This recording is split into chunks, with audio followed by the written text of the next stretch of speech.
Hi, everybody. I know it's late, so I can make this really fast, or I can take a little time. Well, I'm decades older than everyone you've heard from tonight. So I kind of think I'm on the other end of this journey, but I was their age. I was 32 years old. I had 3 children under 3.5 years old. And we all do it, right? Please. This is not a story about an amazing person. This is a story about a community that I know most of you are a part of. But so I was 32. I had 3 young children, and I couldn't wake up at night to breastfeed my youngest baby, who was 2 weeks old, because I would get the pain in my chest. And I thought, that's kind of weird. Maybe it's just because I eat donuts, and I should not, there's a lot of choices I'm making that are wrong, so I tried changing those a little bit. Nothing helped. So I went in for a physical. And they gave me a chest x-ray. And it was weird. I'm like, that's so weird to give me a chest x-ray. But it's good, physical, chest x-ray. Friday morning, they called me, and they said, would you come in for a CT scan? So remember, I've got these 3 kids, so I have a couple car seats and a teddy thing. What are they called? You put the baby right here. And I went in and I lined the kids up against the wall. And I thought I'd be at the park in 45 minutes. So I got strapped down. I didn't realize they injected you. Remember, this is all brand new to me. And they said, you're going to be in there for 20 minutes. We'll watch your kids, if we hear from them. But they were coloring or they were whatever. I'm like, good luck. And it was kind of engaging and entertaining that they thought that I could leave them there and everything was going to be fine. And there's something about this whole thing that was surreal from that moment when I lined 3 children under 3.5 against a wall. And the 40 minutes was 30 seconds. They moved me in to the tube. They pulled me out of the tube. And the person through the window, if you've ever had this test before, they send you out there by yourself. You're going to get all the radiation. They're going to go behind a wall. They're going to go behind a wall, and they're going to sit there and wave, and you're going to wave back, and then they're going to talk to you through an intercom system. So they rolled me back out, and they said, thank you so much. But there was a tear coming down her face, and I was like, oh, my God. Her brother must have died. Her child, must have, tripped off the bus and broken his kneecap. Like I could not even imagine what could possibly have happened to this poor woman. And so I said, thank you so much. I'm so sorry. Yeah, let's get the needle out. Let's just get these kids out of here before something else terrible happens to you. I'm so sorry. And she waved goodbye. I waved goodbye. And of course, there's no exit. There's no one saying, thank you so much. We'll see you soon. So there I am with the 3 kids. I do end up going to the park. And then at about 4 in the afternoon, I got a call saying, actually, you have 2 tumors in your right lung, and you need to go have them operated on Monday morning at 6:30. And I thought, okay, I guess that's what we're doing. That seems real.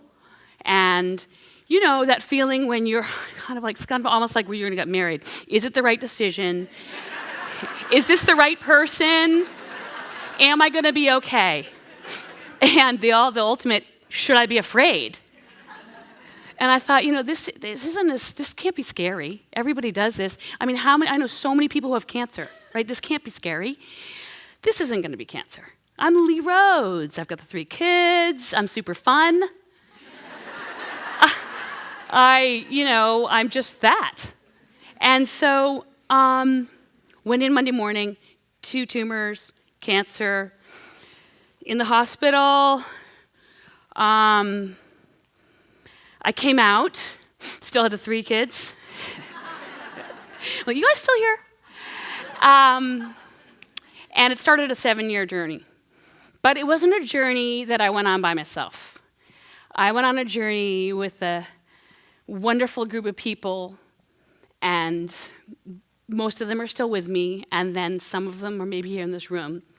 because what happened was someone blew a little vessel, a little colored vessel, and I dropped a little tea light in it, and it lit up. There's some more slides if you want to change them.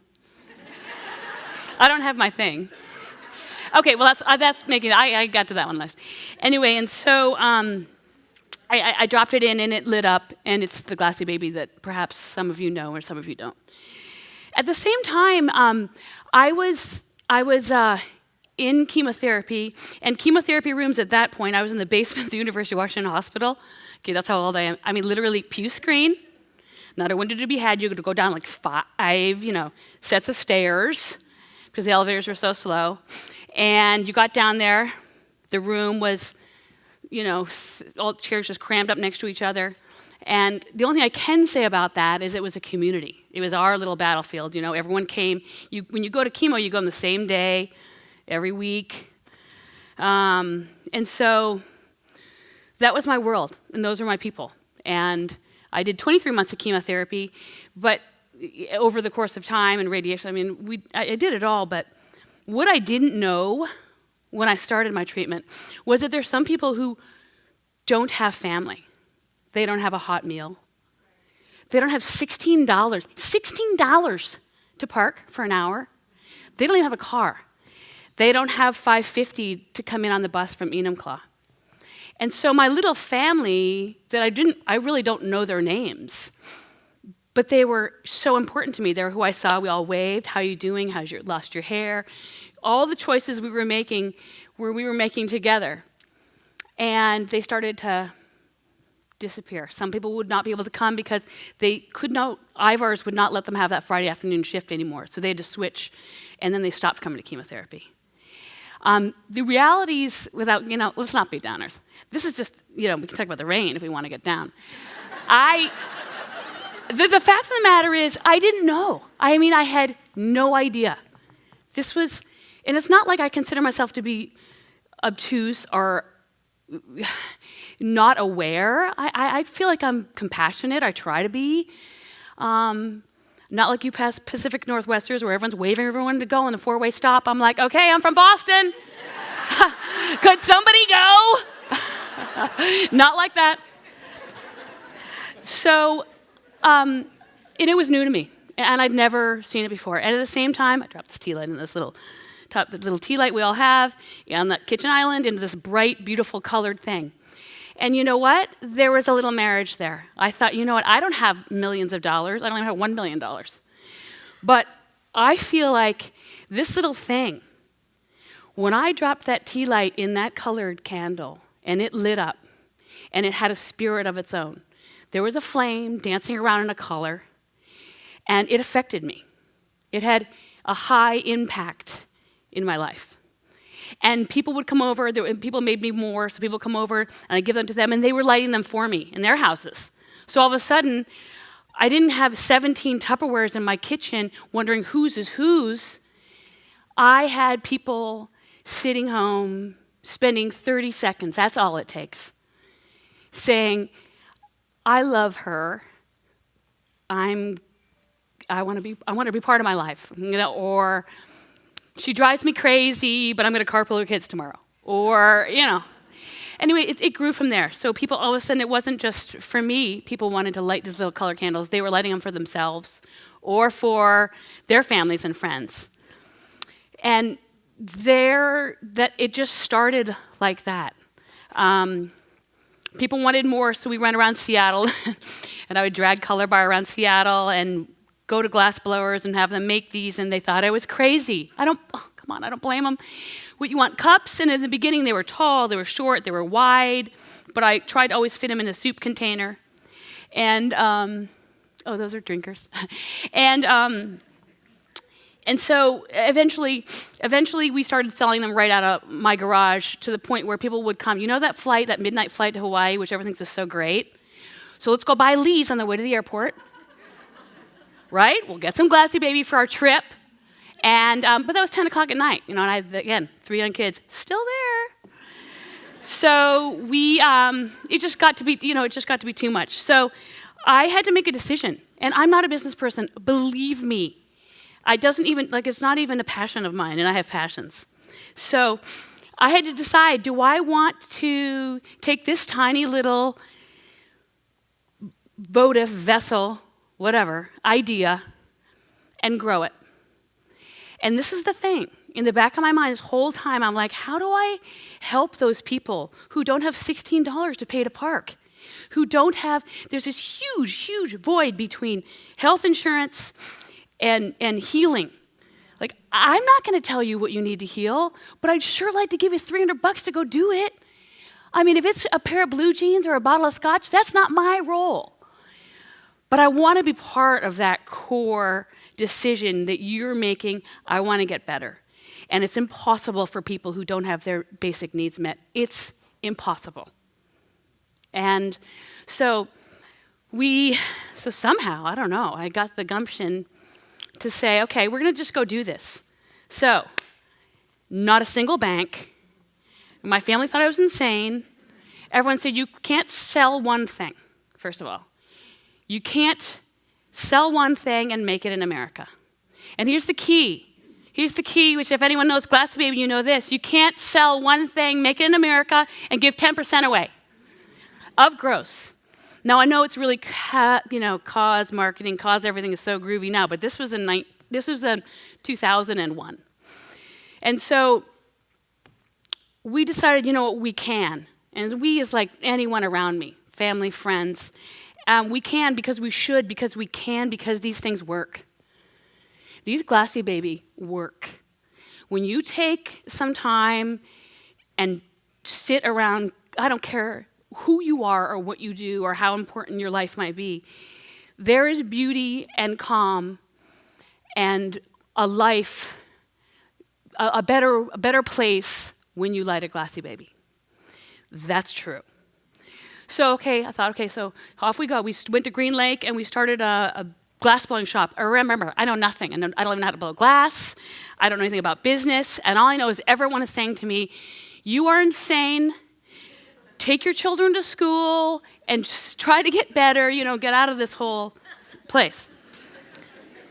And I think that's the single and only reason why glassybaby works is because it is mission-driven and it is authentic. It is so wrong it works. I mean, there isn't a right part about it. Nothing. But it just is. It is. There is something about color and a dancing flame that is part of us all right here. And I got the lucky afternoon to trip over it and have continued to shepherd it. That's all I do. I am not Lee Rhodes, wow, glassybaby. I'm just a shepherd of this beautiful, beautiful item that is doing great work. So we went to Green Lake and we opened a glass blowing shop in the Vitamin Milk building. It was really great. And a friend of mine in 2004 said, I'm having a dinner party. It's in Bellevue. Do you know where that is? And he said, I had a dinner party, and you're so sweet. I'd love to decorate my table with your glassybaby for the night, because I'm having a dinner party. So I said, oh my God, that'd be great. Because he was fancy. Not fancy, super fancy. So we have these boxes that you can put 16 glassybaby in. Do I need to speed up? Okay. I'm getting the yank. Okay, 16, driving to Bellevue. The guy puts them on his table, and there's a guy sitting there who had to go to Martha Stewart's birthday, swear to God, the next day. You can't make that up. I'm like, oh my God, really? And so Jeff called me, and he said, Lee, strangest thing happened last night. Can't say his name. Asked if he could take these with him because he's going back to Martha Stewart's birthday. Could I just hope you're okay with that. I just sold 16 for you last night. I'm like, so off they go. I think really nothing of it. The next day, my phone rings, before cell phones. Hi, this is Martha Stewart. And so I had given her some of them, they were all yellows, and one of them was Friendship. If anyone knows Friendship, it's got a little bit of brown in it. Don't worry. She circled the brown, sent it back to me, and said on the phone, this is what the color I want to make, and will you come on my first show? So there you go. I think I've got Okay. So, went back to New York, got to be with the fireman who made the chili. Super hot. And Laura Linney, love her. Love Laura Linney. And she and Martha didn't get on. It was fantastic. I was like, yes. It was great. Okay, and so I'm wrapping it up. So that was 2004. And of course, with just my luck, remember, not the business person, I built out an entire hot shop. They cost like $500,000. It's a total nightmare. Build it out. And the guy says, actually, I'm going to tear the building down and build condos. Totally in his right. So I moved to Madrona, where we've been since 2007. We're super happy there. There's another, and so 2007, I go on ski vacation with those still 3 kids, still here. We went to Jackson Hole, and I came back from vacation, and there was a message on the phone mail, and it said, hey, Lee, this is Jeff Bezos, and will you call me back? I'm like, no. Why would I call Jeff Bezos? I mean, that would be silly. I don't even know him. I do not know him. So I didn't call him back. 3 weeks later, his office called again, and then the third time his office called, and this guy who was helping me, wonderful guy, he said, you know what, you might want to just call him back. And I said, I can't even imagine. I make votives. They warm the cockles of your heart. He's Amazon. And so he's a brand geek, come to find out. He's a total brand geek. And so when I called back, he said, I want to be part of glassybaby. And I said, I think we're like diametrically opposed. I don't think it's going to work out. And I said, but if you want to be part of glassybaby, you've got to come see me. You got to come meet me. So he got in his Datsun B210. Swear to God.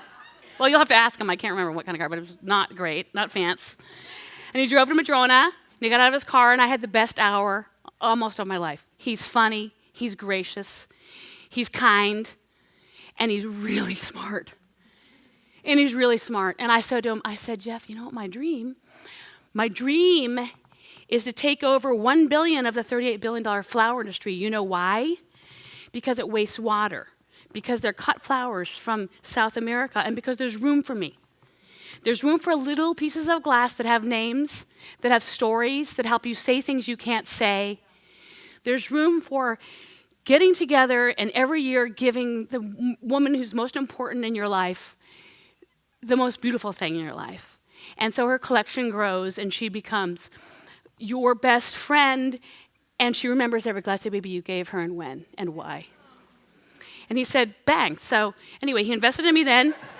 And it's gone on, so we're on a roller coaster ride. I'm going to finish up. We're at $6,268,000 in giving. Now I can't. I'm not a business person, and I can't do math, but divide that by 44 because that's a lot of glassybaby. And so there's a lot of love from me to everyone in this room that's ever bought one. We give $4.40 off of every glassybaby you buy, $7.50 for a $75 one, and $55 for the drinkers if they ever come up again.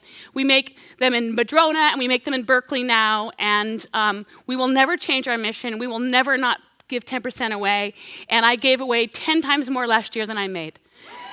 Thank you.